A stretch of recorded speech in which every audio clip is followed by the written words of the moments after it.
बानी ससुराल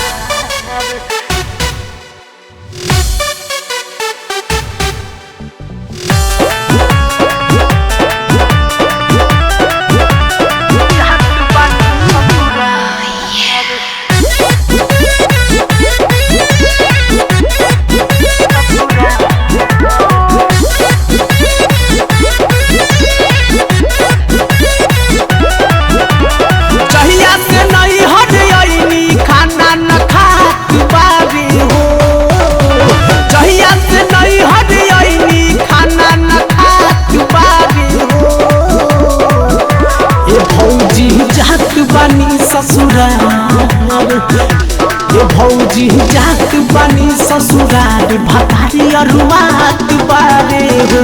ये भौजी जात बानी ससुराल भतारी अरुआत बारे हो।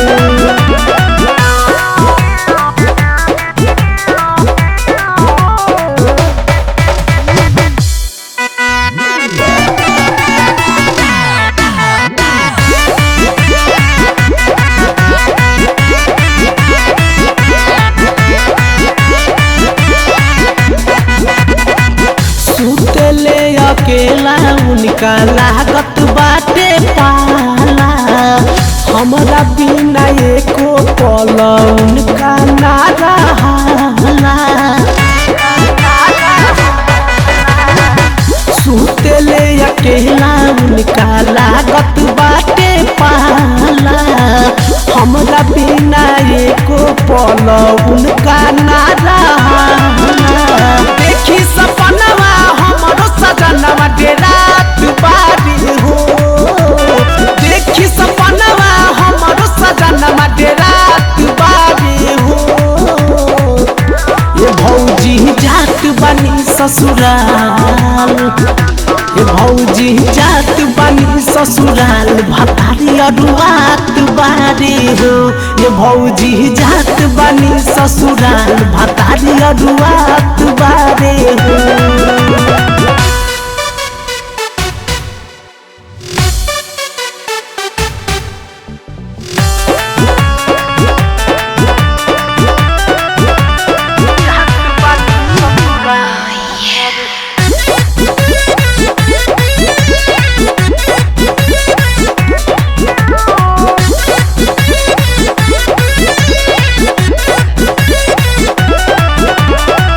कही चाकी सना राहुल राज फोन कइले सहिया के बारे में हमरा के बतइले।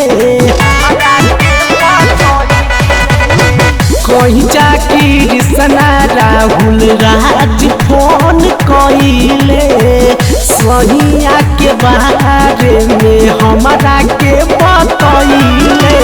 कहे कि भौजी आवा खास बात बारी हो। कहे कि भौजी आवा खास बात बारी हो।